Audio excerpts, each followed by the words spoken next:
you see what I see?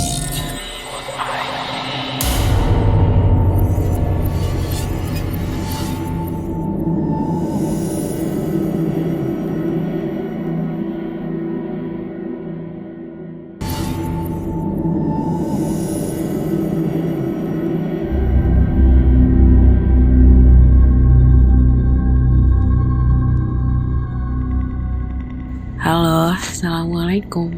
Namaku Aita Yukuri. Oke, langsung aja. Aku mau cerita tentang yang pernah aku alamin, kejadian, ya, gangguan-gangguan dari sosok di sekitar kita yang tidak kasat mata. Kejadiannya itu sekitar tahun 2010. Jadi waktu itu awalnya memang rumahku ada di Sidoarjo, Jawa Timur.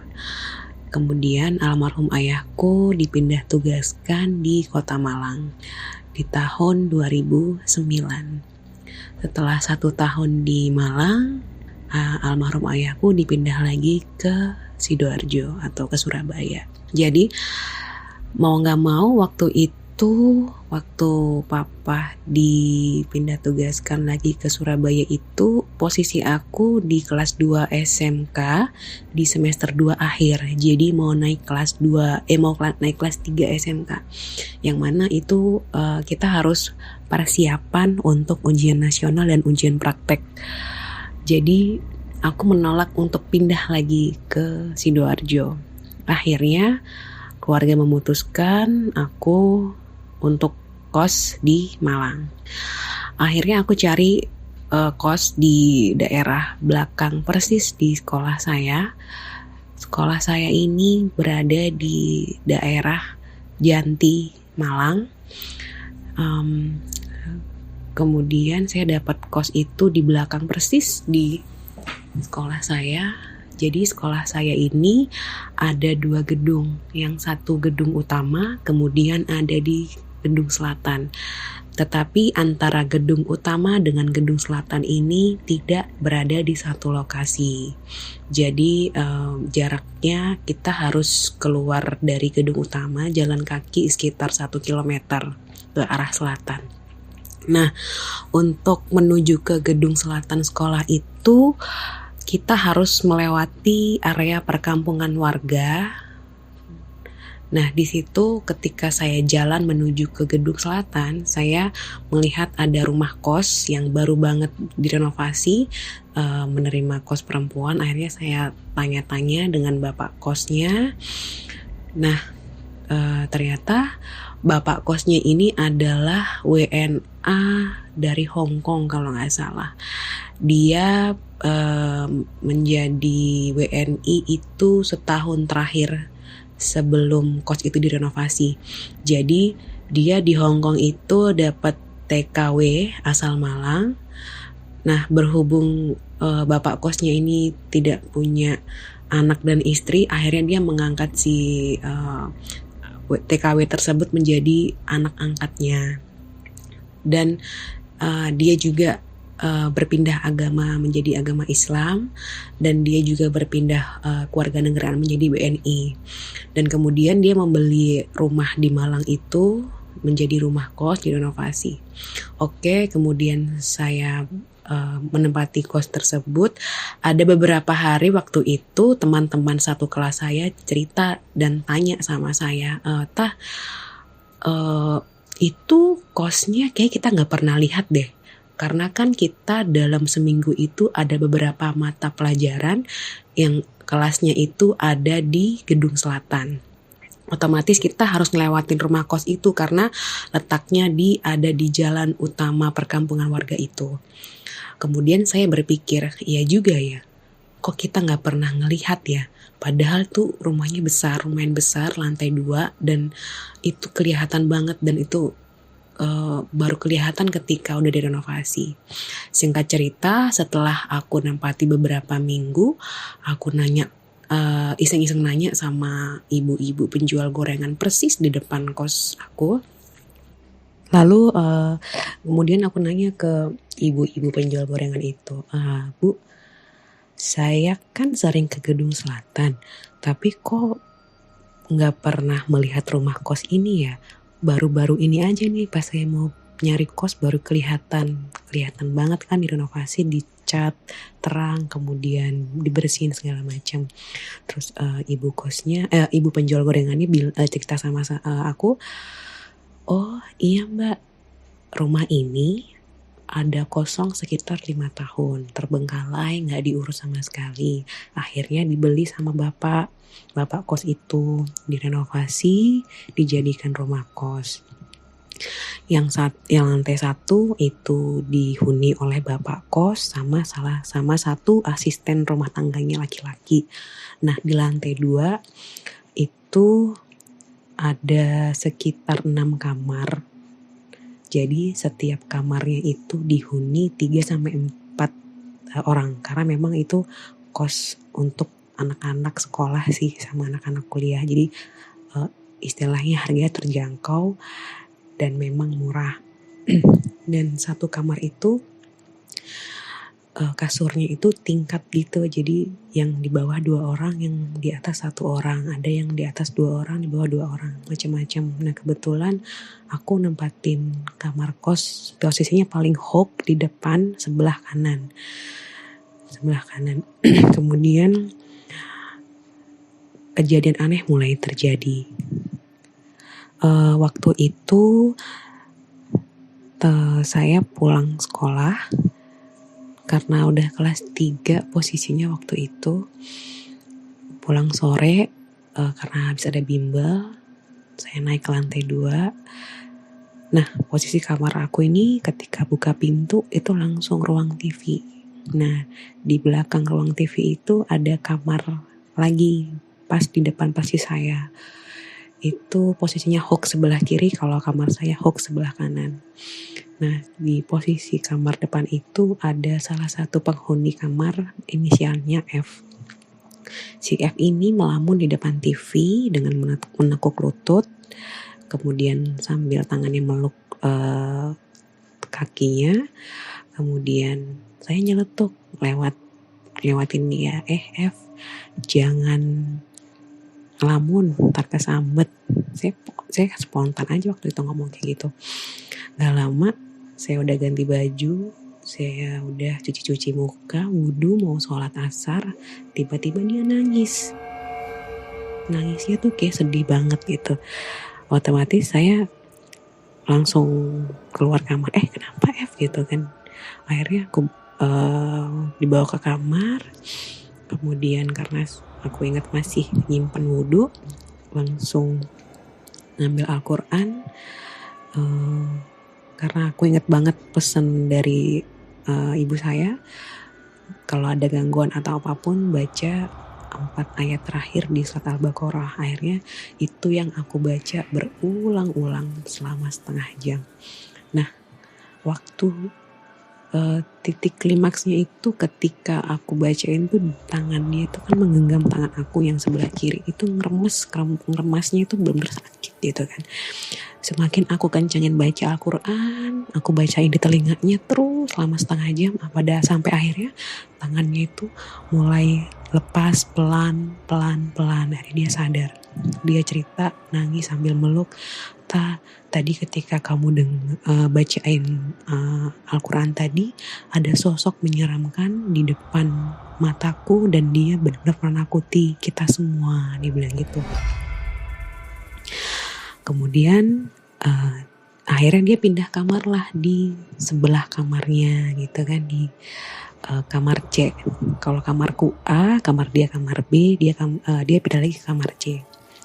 Pindah ke kamar C, ternyata tidak berhenti di situ gangguannya.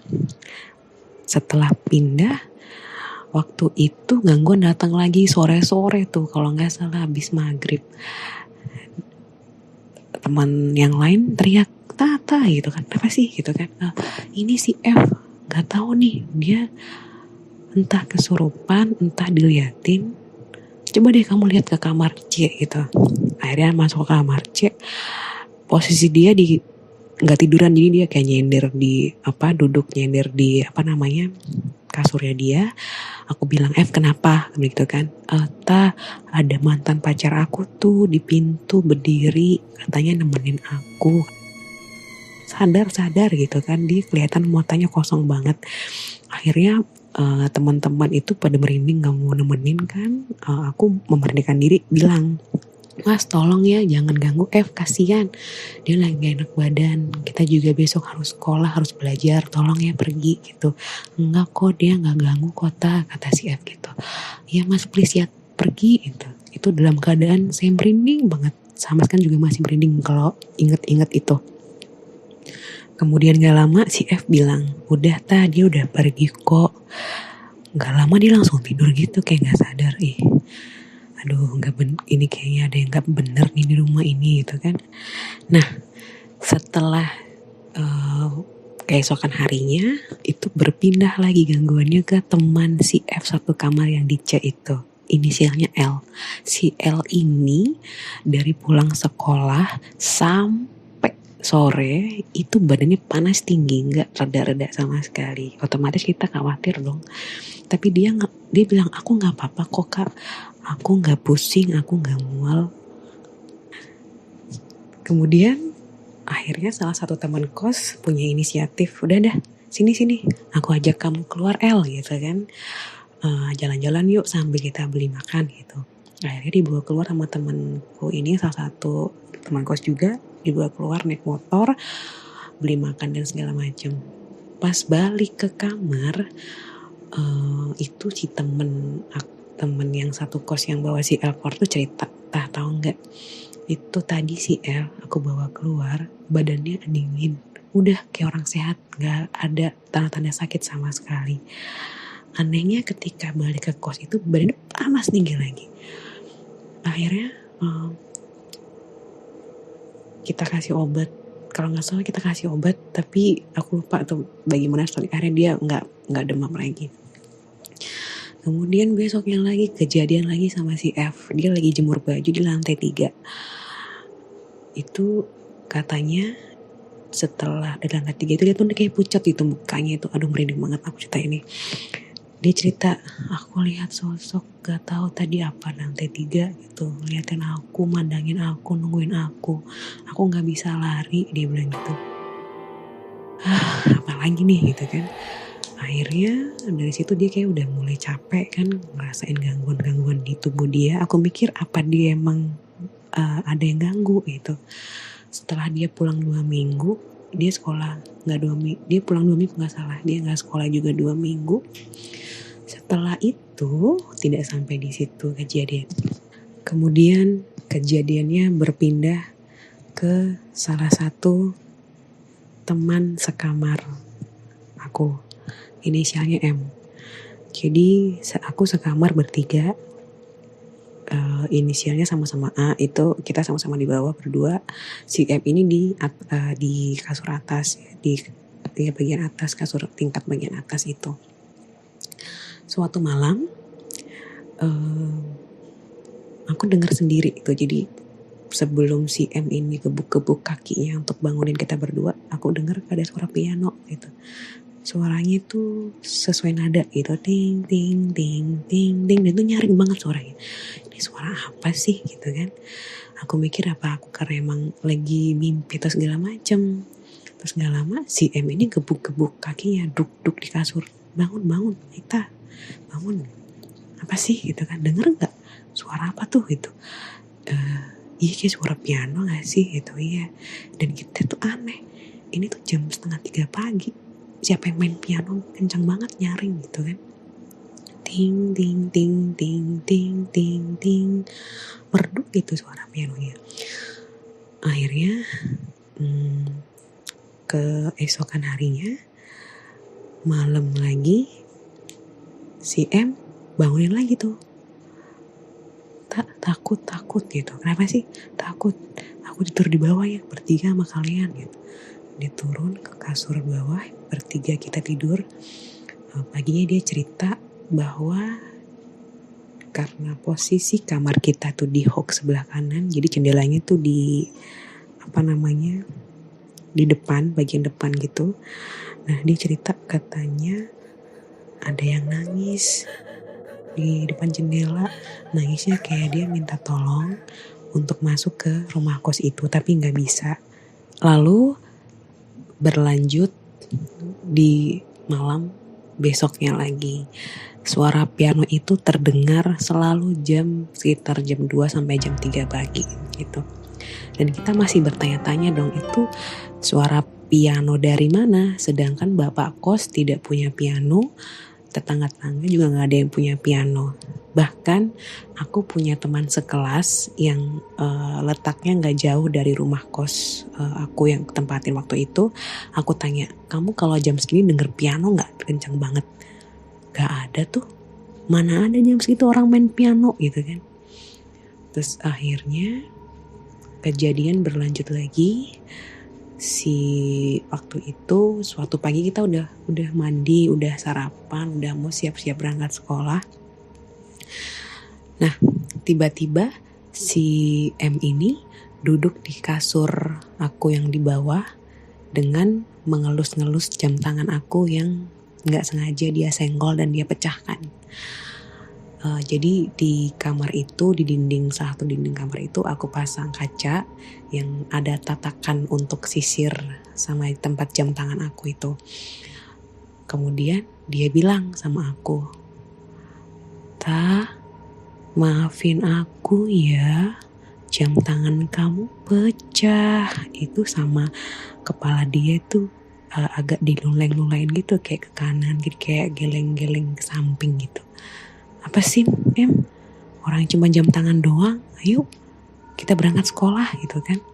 Itu aku sama si A yang satu kasur sama aku tuh kita bener-bener merinding banget. Si A bilang udah ayo kita, ini gak enak banget nih hawa kamar nih, keluar gitu kan. Itu si M aku tarik paksa keluar, dibilang aku di sini aja nggak sekolah, ngaco udah jam berapa gitu kan. Aku tarik keluar kamar. Pas sampai di sekolah ketemu sama salah satu teman sekelasnya.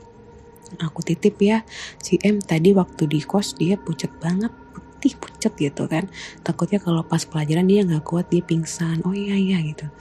Pas pulang sekolah aku ketemu lagi sama temennya si M tadi. Si M gak apa-apa kok Ta, dia gak pucet, gak dingin. Dia ngobrol sama kita biasa aja kayak orang gak kenapa-kenapa gitu kan. Terus akhirnya berlanjutlah di malam harinya setelah maghrib juga. Jadi pas sebelum maghrib itu dia cemas kayak orang ketakutan, khawatir gitu, karena dia beberapa kali emang diganggu di saat yang malam hari itu, di jendela itu tepatnya. Jadi dia bilang aku nggak mau tidur lagi di sini, kenapa gitu, aku nggak nyaman, yaudah yuk kita jalan-jalan.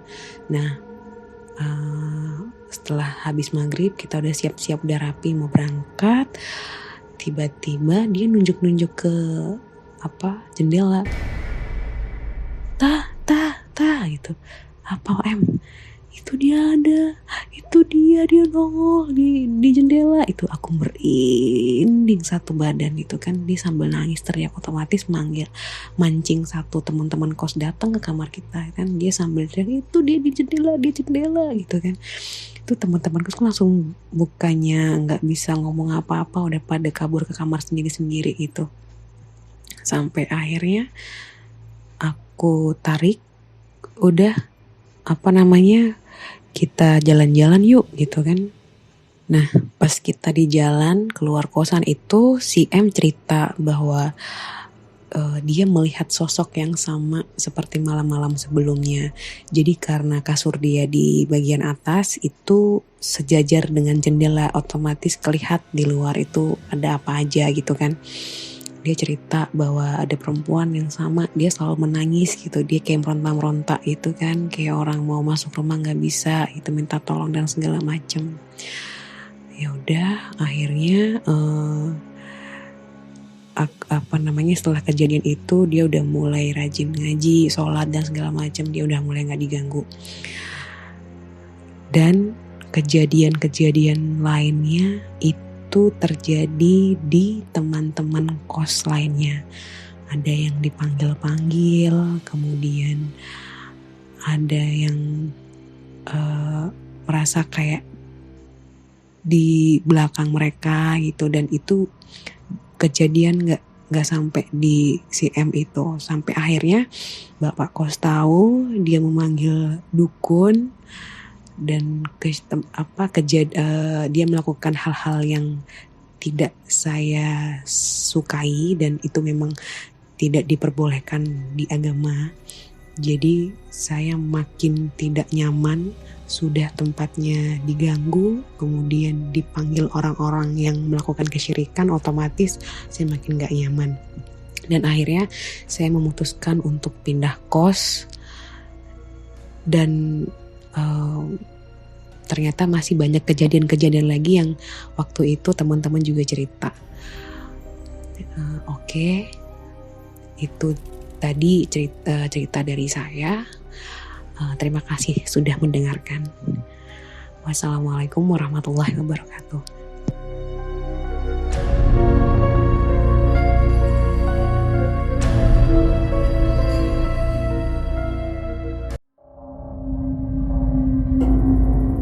Kamu punya pengalaman horor? Kirim ceritamu ke podcast.ceritahoror@gmail.com.